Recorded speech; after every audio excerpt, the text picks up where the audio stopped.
we're sitting there, and everybody's eating their food, and President Trump is not president at this time, and he's talking to the senators and talking about really important stuff, and I'm just minding my own business going, I don't know how I got in this room. Well, okay. I'm sitting elbow to elbow with him. It's about an hour into dinner. I hadn't said a word, just been listening. And Trump gets through eating, and you've seen him do this move right here. Yeah. Wherever in the big boardroom he does this. Okay, that's what he does. He goes, can I ask you a question, John Rich? He never calls me John. John Rich. I look at him, I go, yes, sir. What's the question? He goes, well, you do a lot of big shows. Like, you're an entertainer? Yes, sir. You play for really big crowds? I go, I do. I play for really big crowds for a long time. He goes, well, have you seen these rallies I'm doing? Like, it's 30, 40,000 people. I said, yeah, it's unbelievable. He goes, so here's the question. Why are people booing me at my rallies when I bring up the vaccine? This is the question from the President of the United States. A guy who is very proud at that moment of the fact that he was able to stomp the gas pedal and get that thing out because he's under the impression this is going to fix the problem. Operation Warp Speed. That's it. Yeah. Okay, so here's a guy who, to his own admission, one of the biggest egos on the earth. Yeah.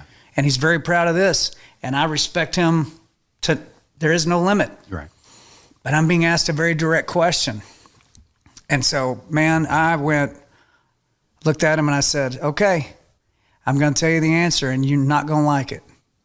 He goes, okay, what's the answer? You're going to look at me like this? I said, let me start off by saying this.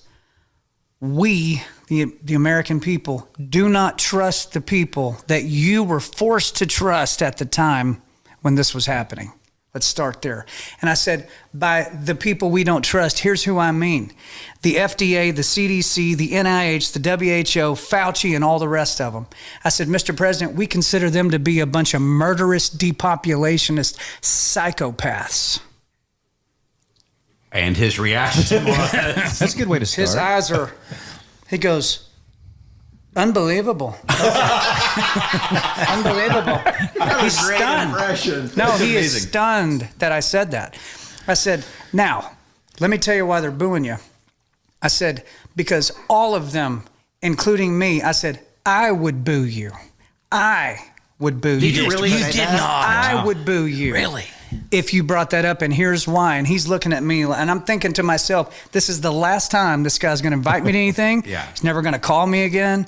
I'm throwing massive shade on a former president's, in his mind, one of his biggest accomplishments. And it dawned on me, nobody had told the man what I was telling him right now, because they all work for him. They all got something to gain from him. Yes, they're not going to tell him this because they're not serving him well. I don't work for him. And I think a lot of him, and I want him to understand the truth about it. So I said, here's the problem. Here's why they're booing you, Mr. President, because every human being out in that rally, either themselves or they know someone directly who has been harmed by the vaccine or has even died from it, including me. I said, I got members of my own family who were forced to take it against their will to keep their jobs, and now they've got all kinds of problems. Big problems, heart problems, lung problems. And he's looking at me, and he looks around the table and he goes, this is unbelievable. I mean, he goes, has anyone else heard this? Herschel Walker, he was running for Senate at the time. He goes, Mr. President, I mean, down in Georgia, my constituents come up at my rallies, and what John just said, man, I hear it every single day. Looks over at Marcia. Marcia's sitting there going, you know, looks around the table, and then Lindsey Graham, who's sitting across. So you're here, or I'm here. I'm sorry, but you're Lindsey Graham. Sorry, you're Lindsey. Sorry. That was Lindsey, everybody. Okay, you're Lindsey Graham, and you're me. Okay. As I'm going into the part where I said, even in my own family, I have Lindsey Graham busts in with it, swishing his Chardonnay around and said, Mr. President, if you listen to conspiracy theorists like John Rich, the Democrats are going to take credit for what you did, and they're going to beat you in the next election with it. So I'm looking at Trump, And he's sitting over there and he does that. And I looked at him and I said, do not interrupt me when I'm speaking. Do you understand me? You what? And he looked at me and he goes, well, I didn't mean to disrespect you. I go, yeah, but you did. Oh. So Right now, you look like Wyatt Earp. And it's very intimidating. Trump is right here. You're Lindsey Graham, okay? I go, I'm holding him. Oh, good. Yeah. You're Lindsey Graham. I look back up, at the president. I look at him one more time. I go, now let me finish what I was saying. Oh man. And then I finished it. Okay. That Trump ended that by saying, so I guess no more vaccine talk. I said, I think that's a good idea. I said, I think you're going to learn a lot about it.